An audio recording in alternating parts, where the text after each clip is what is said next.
नहमदुहु व नुसल्ली अला रसूलिहिल करीम अम्मा बाद।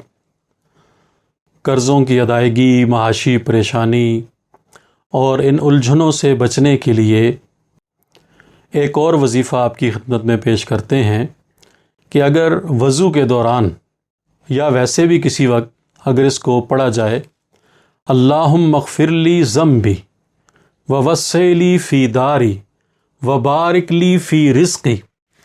अल्लाहुम्मा अग़फ़िरली ज़म्बी व वस्सिली फ़ी दारी व बारिक ली फ़ी रिज़्क़ी। तो ये ऐसा वजीफ़ा है कि इसकी वजह से अल्लाह ताला गुनाहों को भी मुआफ़ फरमाते हैं,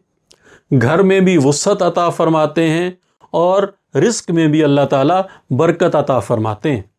घर की परेशानी है, अपना मकान नहीं है या खुली जगह नहीं है, किराए के घर में रह रहे हैं या घर छोटा है या घर कच्चा है, पक्का घर बनाना चाहते हैं, अपना घर बनाना चाहते हैं, वसी घर में रहना चाहते हैं, अपने गुनाहों को मुआफ़ कराना चाहते हैं और अपने रिज़्क़ में बरकत चाहते हैं और कर्ज़ों से खलासी चाहते हैं, तो हम इस वजीफ़े का तकरार किया करें। कोई एक तादाद इसकी मुतय्यन कर लें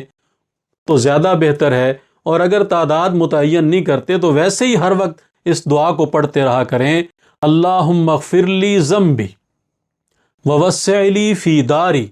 व बारिक ली फ़ी रिज़्क़ी। तो ये इतना खूबसूरत वजीफ़ा है कि इसकी बरकत से जहाँ अल्लाह ताला गुनाहों को मुआफ़ फरमाते हैं, वहाँ घरों में भी वुसअत अता फरमाते हैं और रिज़्क़ में भी बरकत अता फरमाते हैं। अल्लाह ताला हमारे गुनाहों को भी मुआफ़ फरमाएँ, अल्लाह ताला हमें घरों में भी वुसअत अता फरमाएँ और अल्लाह ताला हमें रिज़्क़ में भी बरकत अता फरमाएँ। आमीन।